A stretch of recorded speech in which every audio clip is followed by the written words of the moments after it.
Life After Prison. By Silence You. Kabanata 1911 hanggang 1920. Ang enerhiya ng espada ay gumawa ng nakakabinging sipol habang hinihiwa nito ang hangin sa maliliit na pira-piraso. Ang pag-atake ay mabilis na papalapit kay Shyam, at naramdaman na niya ang krisis na kakaharapin niya nang mamula ang kanyang balat dahil sa lakas ng espada na bumabalot sa kanya. Sinubukan niyang tumakas ngunit natagpuan niya ang kanyang sarili na nakaugat sa lupa. Bagamat isa na siyang level 5 Supreme Saint, nakaramdam siya ng matinding takot sa pagharap sa posibleng pinakamahirap niyang kalaban hanggang ngayon. Habang papalapit ang pag-atake ni Severin, mabilis na kumilos si Shyam at iwinagayway ang kanyang kamay upang makagawa ng isang maliit na kalasag na tanso mula sa kanyang spatial ring. Sa paggawa ng kalasag, pinahiran ito ni Shyam ng napakaraming espiritual na kapangyarihan. Ang kalasag pagkatapos ay mabilis na lumawak, na umaabot sa laki ng isang gilingang bato. Bagamat ang aura na nakapalibot sa kalasag ay nagmumungkahi na ito ay isa lamang mababang uri ng espiritual na sandata, pinalamig ito ni Shyam sa loob ng maraming taon at itinaas ang mga kakayahan sa pagtatanggol nito sa kakilakilabot na antas. Ang kalasag ay halos isang bahagi ng extension sa kanya. Nang dama po ang sword energy sa shield, hinigpitan ni Shyam ang pagkakahawak sa kanyang black ice sword na may kinang ng determinasyon. Napaisip siya.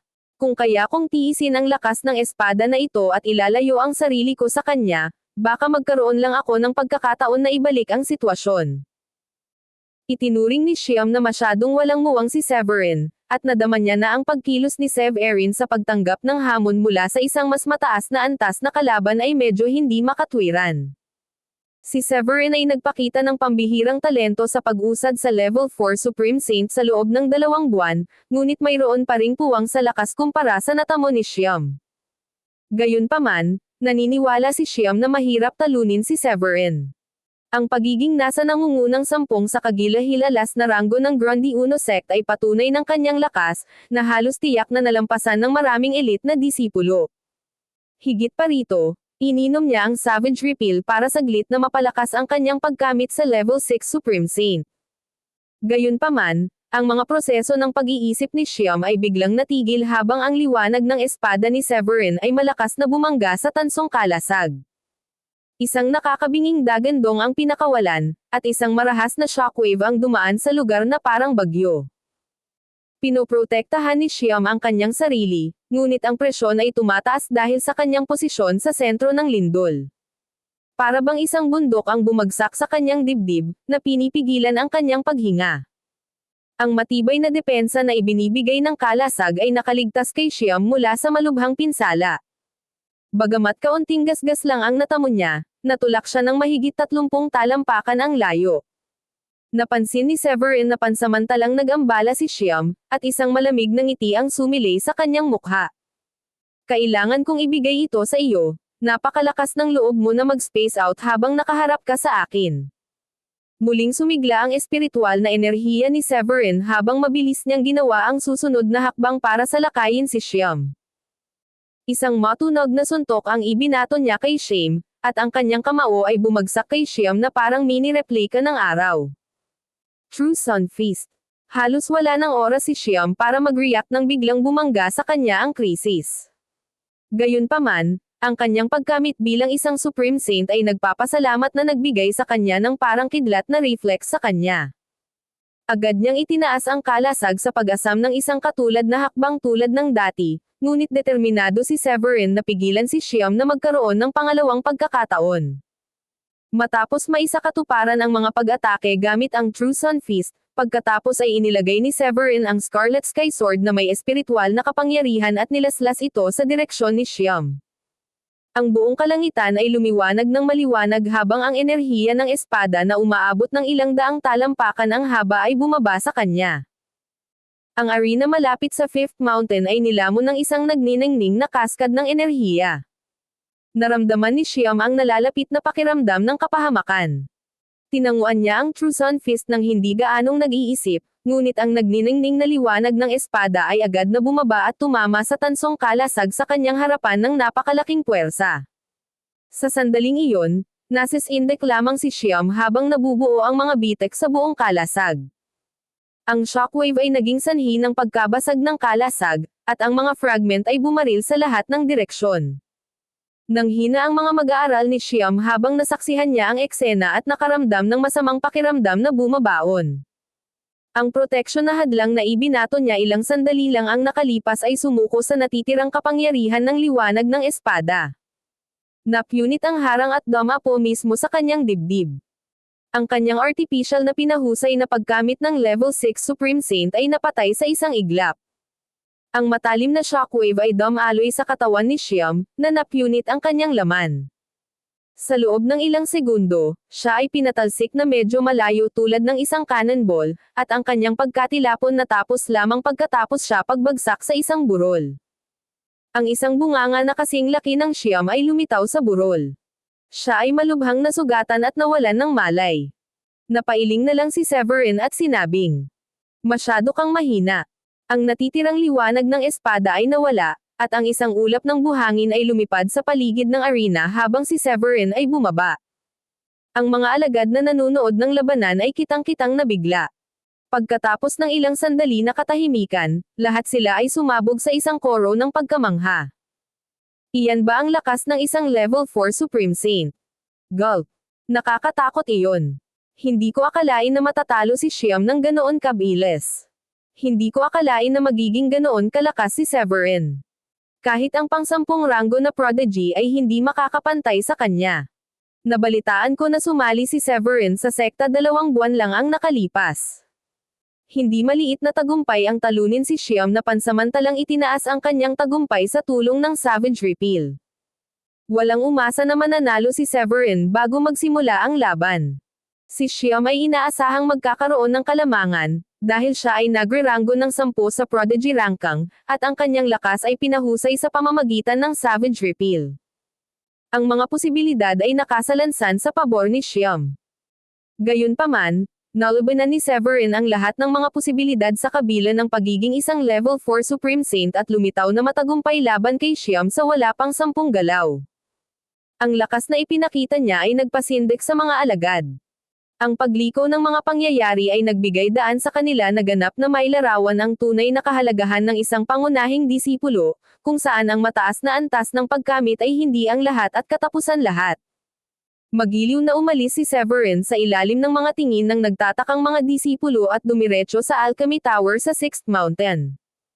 Nakatayo noon si Celeste sa harap ng isang kakaibang bahay na gawa sa kahoy na napapalibutan ng makulay na mga bulaklak sa tuktok ng bundok. Maingat niyang pinagmamasdan si Severin at halatang namangha nang malaman ang kanyang mapagpasyang tagumpay laban kay Xiam sa arena. Ang kanyang mapupulang mga mata ay nagkanulo ng isang pakiramdam ng pagkabigla. Kilala ni Celeste si Xiam bilang ang talentadong elite na disipulo ng 5th Mountain na ipinagmamalaki ang perpektong pagkamit sa level 5 Supreme Saint. Bawat elite na disipulo sa Grundy Uno sect ay kakilakilabot sa kanilang sariling karapatan, at si Xiam ay nagre-ranggo sa ika-10 sa mga kahanga-hanga, maaaring magkaroon ng isang kilalang posisyon sa alinman sa 4 na pangunahing sekta ng South Sky. Ang balita ng pagkatalo ni Severin ay nagdulot ng pagkalito kay Celeste. Nilinggan niya si Zelia at bahagyang nakasimangot na tanong. Siya ay sumali sa sekta wala pang 2 buwan ang nakalipas. Paano niya natalo ng ganoon kadali ang level 5 Supreme Saint tulad ni Xiam? Paliwanag ni Zelia. Marahil ay hindi mo alam na ang binata na ito ay nakagawa ng isang pambihirang tagumpay sa level 4 Supreme Saint sa loob ng 2 buwan. Ang kanyang kakayahan sa pakikipaglaban ay lubhang katakataka na kaya niyang talunin si Xiam sa 3 hakbang lamang. Maaaring malakas si Xiam, ngunit napatunayang mas mataas si Severin. Ang bilis kung saan natalo ni Severin si Xiam ay isang patunay niyan. Ang paliwanag ni Zelia ay pumukaw sa interes ni Celeste. Isang ngiti ang sumilay sa kanyang mukha habang nagkukwento. Nako, ito ay kaakit-akit. Inaasahan ko na ang tunggalian sa pagitan nating mga pangunahing disipulo ay titindi lamang sa hinaharap. Si Celeste, ang nag-iisang babae sa 6 na pangunahing disipulo, ay mahusay sa mga bagay na may kaugnayan sa alchemy. Palagi siyang nananatiling walang malasakit sa politika sa loob ng grupo ng mga pangunahing disipulo, ngunit ang biglaang pagsikat ni Severin ay muling nagpasigla sa kanyang pagkamausisa. Samantala, sa isang lumulutang na isla malapit sa Fourth Mountain, nakatanggap si Raymond ng agarang balita ng pagkapanalo ni Severin kay Siam matapos umalis sa pag-iisa. Hindi na kailangang sabihin, nagulat siya tulad ng sinuman. Hinawakan niya ang posisyon ng ika-4 na pangunahing disipulo sa loob ng ilang taon na, at habang madali niyang madaig si Siam sa pamamagitan ng pag-asa sa kanyang natamo, hindi niya magawa ang ginawa ni Severin at lumampas sa kanyang antas. Nakaramdam ng matinding kaba si Raymond matapos mapagtanto na nakamit ni Severin ang napakabigat na antas sa loob lamang ng 2 buwan ng pagsali sa sekta. Napaisip siya. Nagtataka ako kung saan nanggaling ang pambihirang makapangyarihang indibidwal na ito. Ibinahagi ng iba pang may kaalamang elite na mga alagad na mataas sa prodigy ranking ng sekta ang pagkalito ni Raymond nang matanggap ang balita. Nagtataka sila kung paano magkakaroon ng ganoong matinding agwat sa pagitan ng mga nagawa ni Severin at ng kanilang sarili sa kabila ng pagiging pantay-pantay sa parehong antas.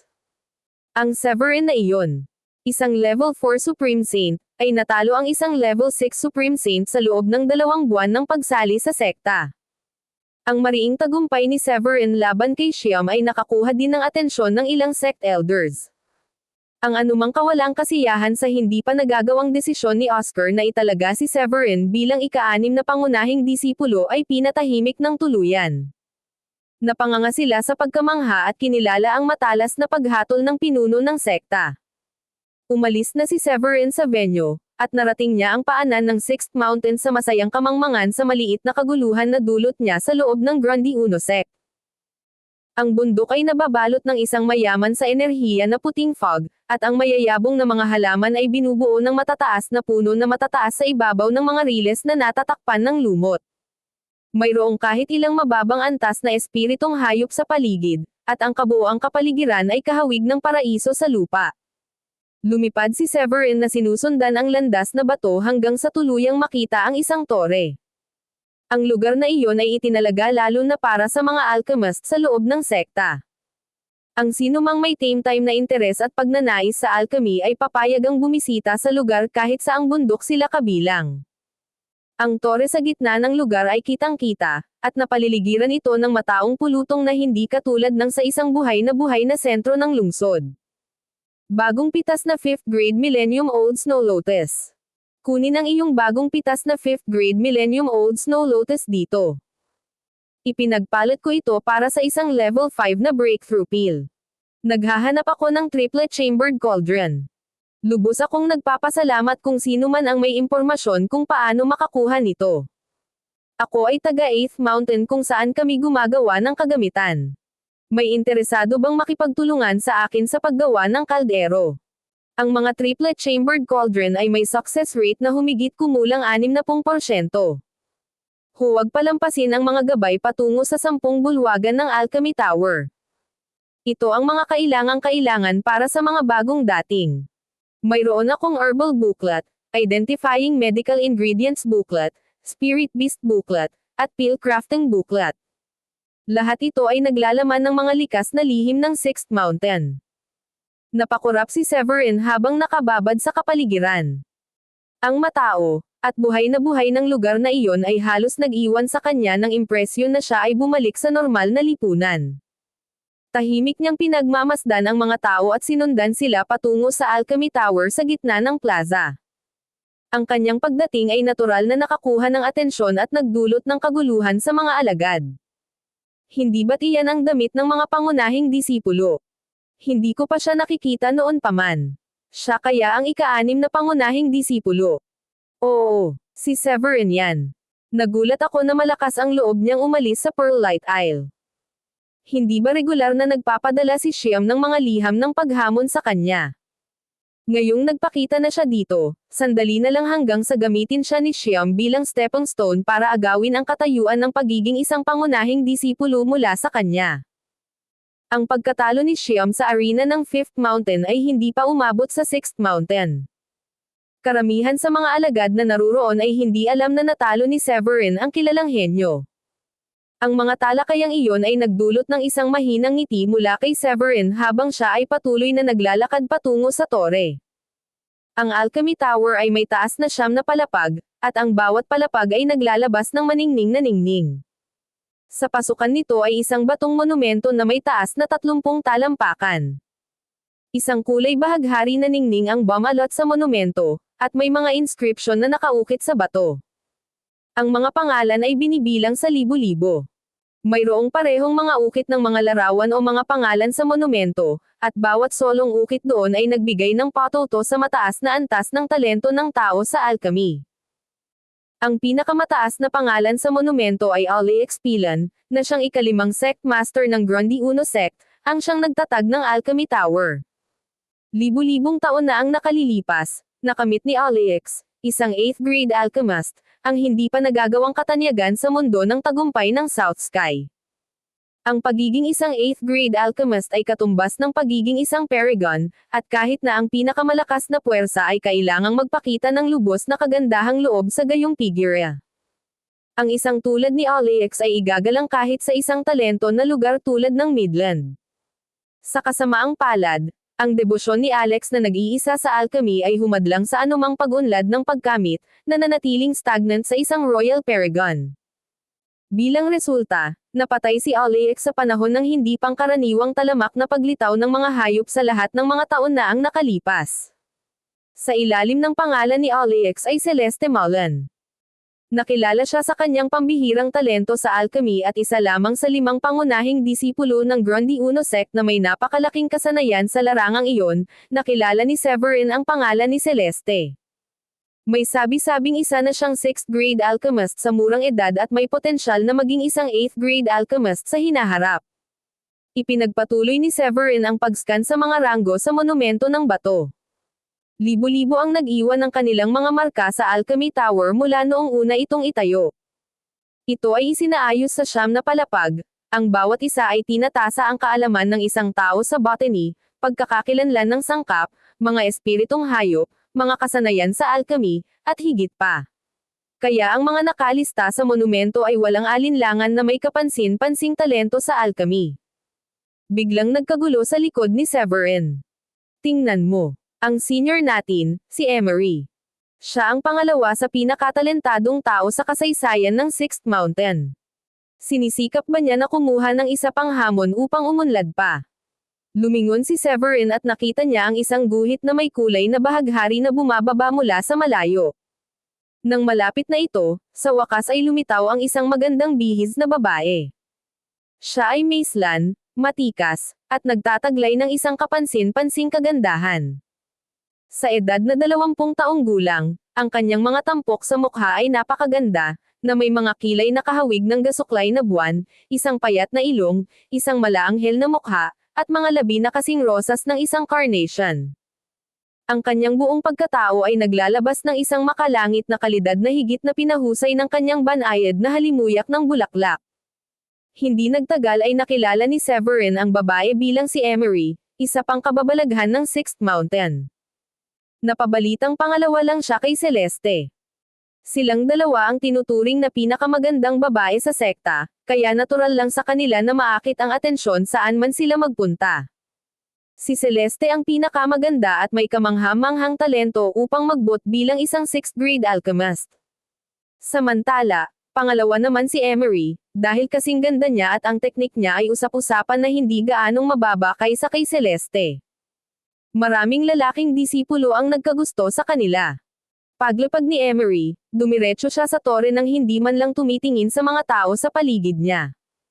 Naghiyawan ang mga nanonood. Hindi ko akalain na magkakaroon ako ng pagkakataong makita ang pagtatangka niyang sumulong sa tore. Nagtataka ako kung matagumpay na ba siyang makakarating sa ika-6 na palapag sa pagkakataong ito. Magiging mapanghamon, sigurado iyon. Kinailangan ni Celeste na gumugol ng maraming pagsisikap sa pagtatangka na maabot ang ika-6 na palapag. Ang bulong-bulungan ay nagsasabi na ang pag-abot sa ika-9 na palapag ay magbibigay ng akses sa mga alchemical na karanasan ng aming leader ng ika-5 sekta, na isang alamat sa South Sky noong araw. Hindi ako mangangahas na tunguhin iyon. Ang pagkakaroon ng aking pangalan sa listahan ng ranggo ay higit pa sa sapat para sa akin. Tahimik na nakikinig si Severin. Naiintriga na ang karanasan ng isang dating leader ng sekta ay maipapasa sa mga iyon. Maganda kung matuklasan ko ang mga inaakalang sikreto sa ika-8 baitang. Napaisip si Severin at umiling. Alam niya na ito ay isang pagnanasa lamang, dahil napakahirap na walang disipulo sa Grundy Uno sect ang nakatapos nito sa loob ng mahigit 2,000 taon. Pagkatapos ng maraming pagninilay-nilay, naglakad si Severin patungo sa tore. Ang kanyang presensya, lalo na't siya ay nakasuot ng mga damit ng isang pangunahing disipulo, ay nagdulot ng pananabik mula sa mga nanonood. Hindi ba siya ay isang pangunahing disipulo? Ang isa mula sa Pearlite Isle. Hahaha. Sinong mag-aakalang bibisita ang ating bagong core disciple sa Alchemy Tower? Interesado kaya siyang matuto ng alchemy? Alam ng lahat na ang Sixth Mountain ng Grundy Uno sect ay ang sentro ng mga alchemist. Ang ibang mga bundok ay walang mga mahuhusay na alagad. Maaaring may talento si Severin sa pagkamit, ngunit hindi iyon nangangahulugan ng pagkakaroon ng talento sa alchemy. Napansin ni Emery si Severin sa gitna ng mga tao at saglit na sumulyap siya bago inalis ang tingin. Bagamat si Severin ay isang pangunahing disipulo, siya ay nagkaroon ng kanyang pagmamalaki dahil sa kanyang katayuan bilang isang piling disipulo na ang husay sa alchemy ay natutumbasan ng kay Celeste. Hindi nagtagal si Severin sa open area at naglakad patungo sa Alchemy Tower. Sa isang iglap, isang malakas na kalabog ang umalangaw sa kanyang isipan nang maging malabo ang kanyang paningin. Sa oras na bumalik ang Kailan Awan, natagpuan niya ang kanyang sarili na napapalibutan ng isang simulation. Bago pa lubusang mapagmasdan ni Severin ang kanyang paligid, isang malamig na boses ang tumusok sa kanyang tenga. Kilalanin ang mga katangian at gamit ng 100,000 sangkap. Ang mga matagumpay na nakakompleto ng gawain ay asenso sa ikalawang antas. Sa dulo ng pangungusap ng tinig, ang isang pulutong ng mga halamang gamot ay tila nagkatotoo sa harap ni Severin. Mula nang itayo ang Alchemy Tower halos 2,000 taon na ang nakalilipas, bawat henerasyon ng mga alchemist sa Grundy Uno sect ay naghangad na isulat ang kanilang mga pangalan dito. Ang mga nagawang makapasok sa nangungunang 10 ay ginantimpalaan ng sekta, at ang mga pambihirang talento ay maaaring makaakit ng atensyon ng isang elder na maaaring kunin sila bilang isang alagad. Kahit na ang mga baguhan ay maaaring maging mahirap na tukuyin ang lahat ng mga halamang alchemical na iyon, ito ay halos pangalawa sa isang alchemist na may mataas na ranggo sa ikalimang baitang tulad niya. Gayunpaman, ang napakaraming material ay nagdulot ng pagsimangot. Magiging nakakalito na makilala ang libu-libong mga halamang gamot sa loob ng kalahating oras. Napaisip si Severin sa sarili. Pagkatapos ay inabot niya ang material sa kanyang harapan at masusing pinag-aralan ang bawat isa. Hindi nagtagal, siya ay nagtagumpay sa pagtukoy ng higit sa 100 iba't ibang mga halamang gamot. Pumulot siya ng isang dahon na may 9 na leaflets.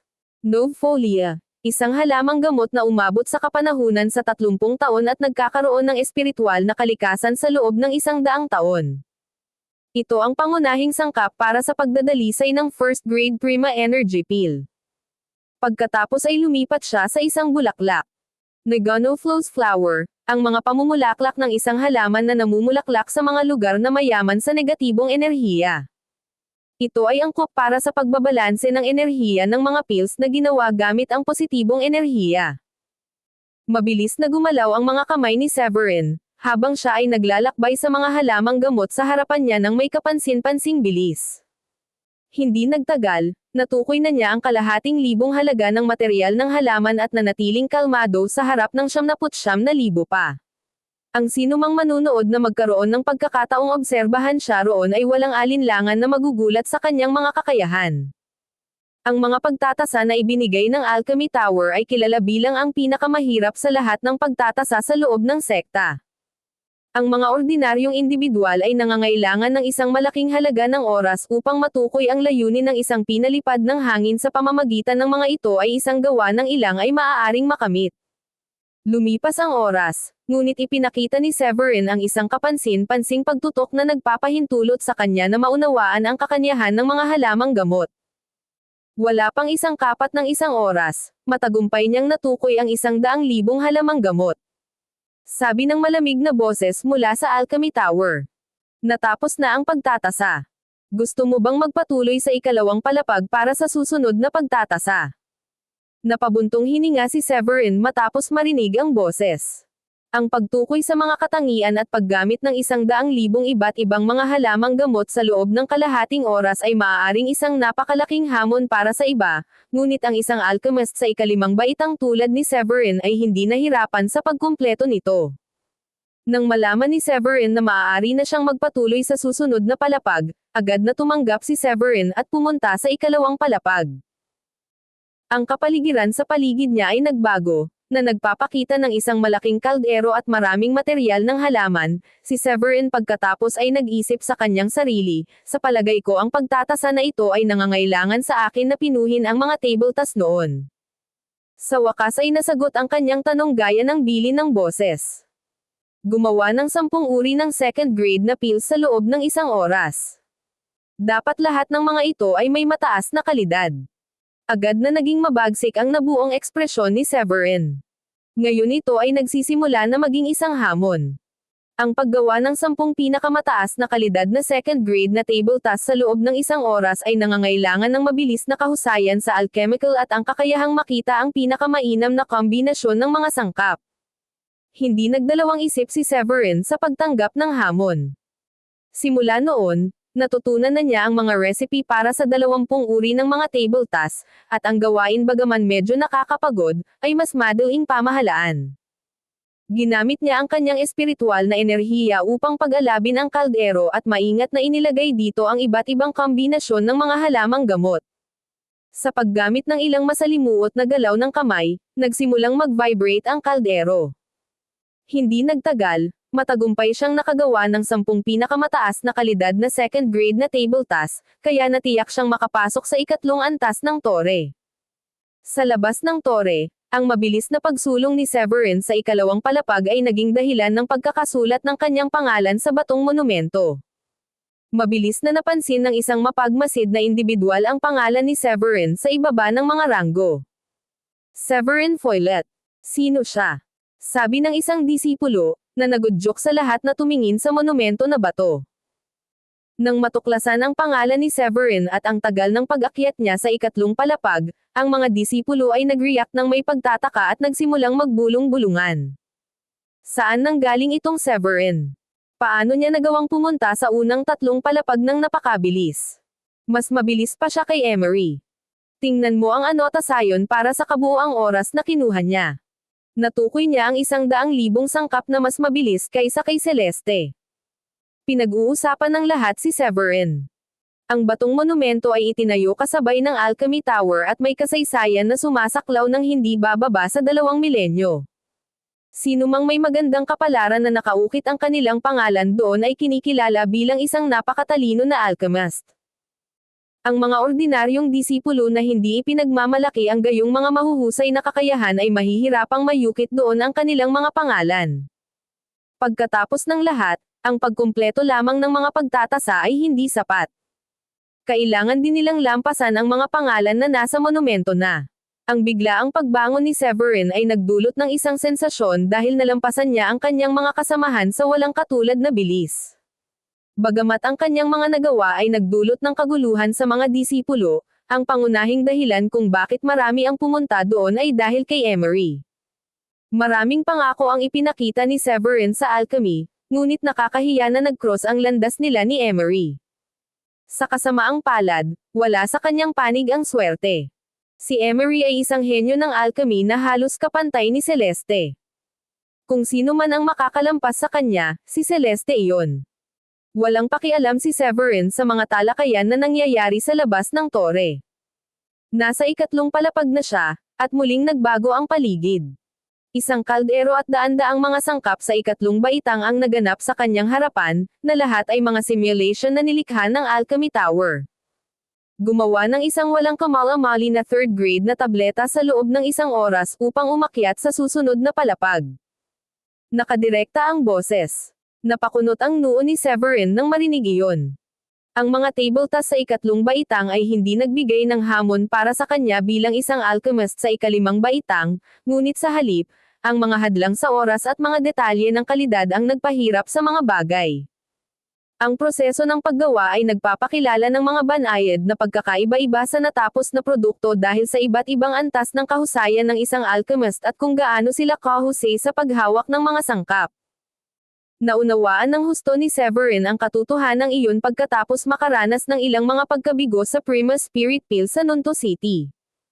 Ikinategorya ng mga alchemist ang mga table task sa mababang kalidad, katamtaman ordinaryo, pinakamataas na kalidad, at elite na kalidad. Ang isang mababang kalidad na tableta ay nagpapahiwatig ng mababang kasanayan, isang mataas na rate ng pagkabigo, at isang kasaganaan ng mga impurities. Ang katamtamang kalidad ng mga table task ay desenteng ginawa na may kaunting mga dumi, na ginagawa itong pinakamababa para sa mga practitioner.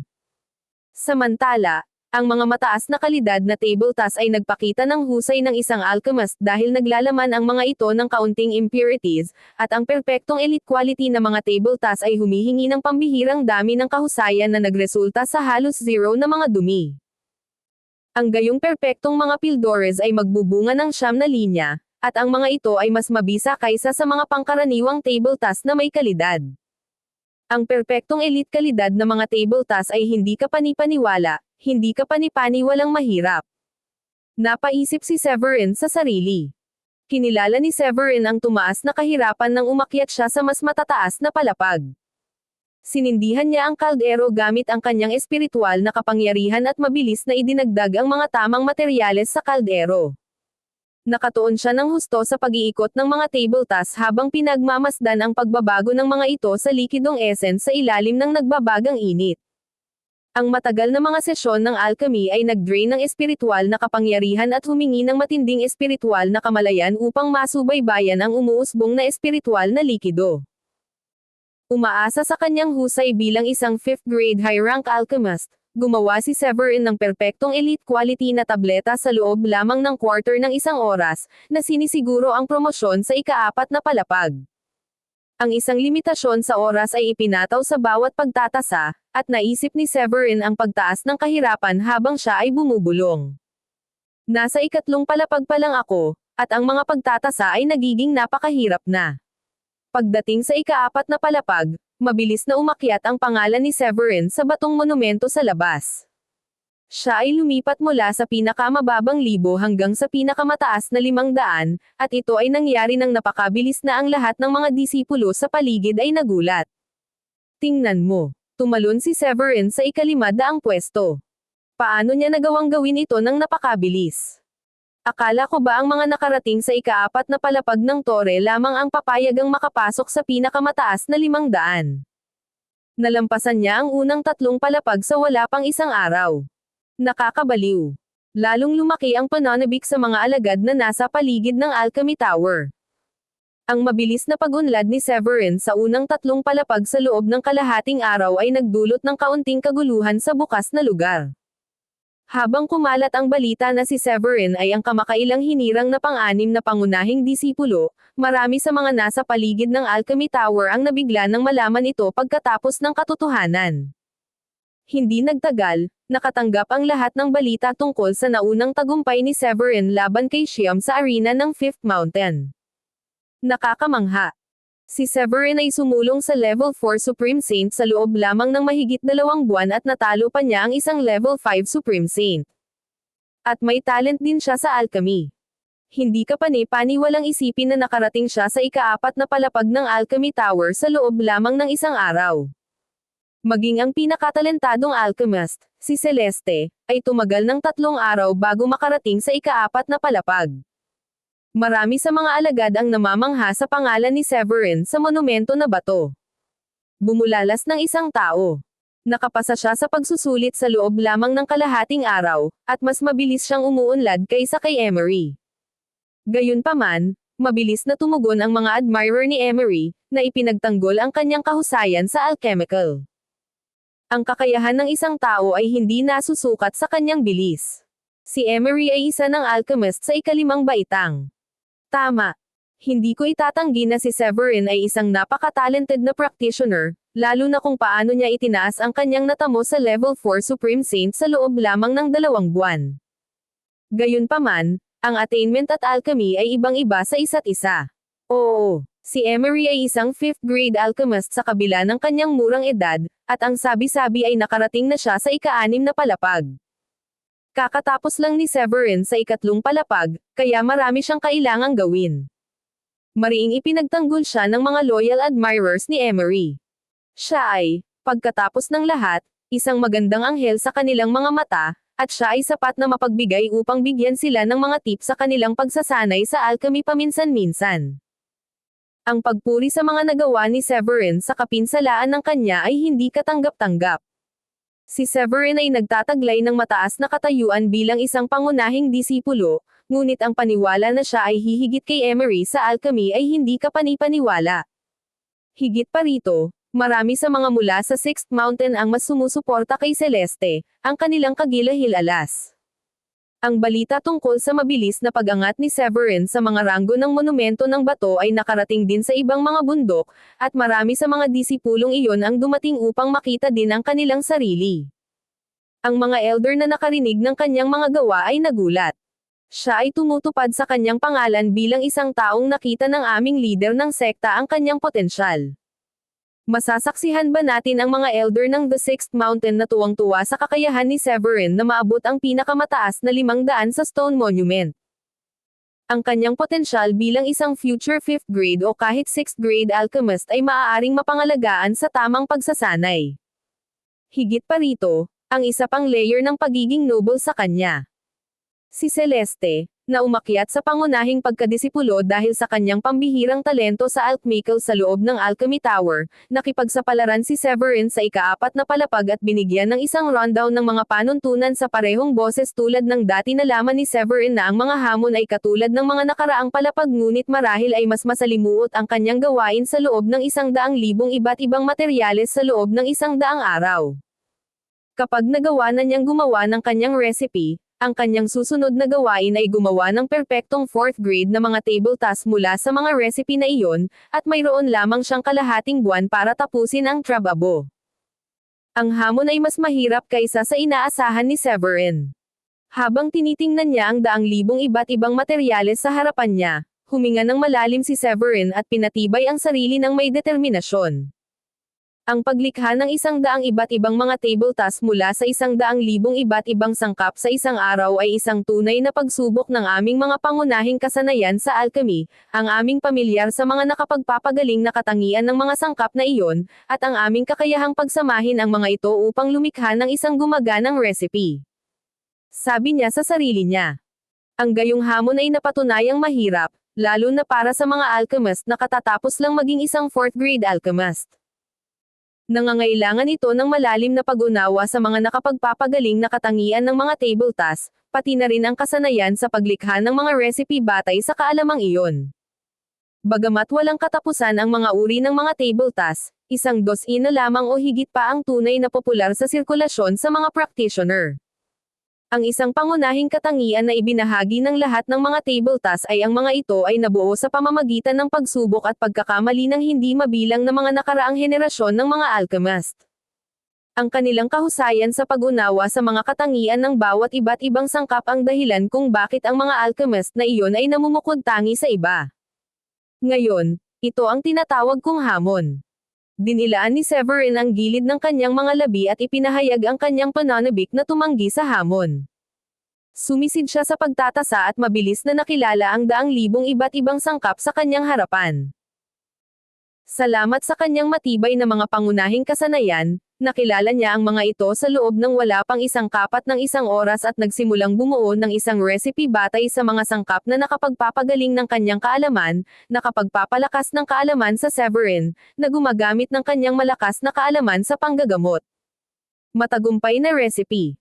Gamit ang millennia-old na Violet Blood Panax bilang base, ang pagdaragdag ng ilang jade-wood resin pati na rin ang 153 iba pang mga halamang gamot ay gumagawa ng 4th grade pill na Spirit Vine Pill, na kilala para sa pagpapahusay ng bilis ng pagkamit. Ang tableta ay nakatanggap ng pag-aproba mula sa Alchemy Tower, at ang lasa ng tagumpay ay nagudyok kay Severin na palakasin pa ang kanyang mga pagsisikap. 100 recipe ang nakumpleto, at ang Alchemy Tower ay nagbigay ng selyo ng pag-aproba sa kanilang lahat. Pagkatapos ng 7 araw ng matinding pagsisikap, narinig ni Severin ang isang tinig. Nakumpleto mo at naipasa mo ang pagtatasa. Kaya naman nakapasok si Severin sa ika-5 palapag ng Alchemy Tower. Kasabay nito, nabawasan ang mga tao sa iilan lamang sa mga hinahangaan ni Emery dahil napakatagal lang nilang maghintay sa resulta. Nang ang pangalan ni Severin sa monumento na bato ay tumalon mula sa pinakamataas na 500 tungo sa pinakamataas na daan, hinusot ng isang nagtatakang disipulo ang kanyang mga mata sa pagkataranta at napabulalas. Ang pangalan ni Severin ay eksaktong nireranggo sa 100, at ang anotasayon sa tabi ay nakasaad na siya ay umunlad sa 7 paraan lamang. Ang ilan sa mga nanonood ay hindi makapaniwala, habang ang iba naman ay namangha sa bilis ng kanyang pag-unlad. Kailangan ba ni Severin ng 1 linggo o higit pa para makapasa sa pagtatasa ng ika-4 na palapag at makapasok sa ika-5 palapag? Siya ay isa siyang kakaiba sa kalikasan.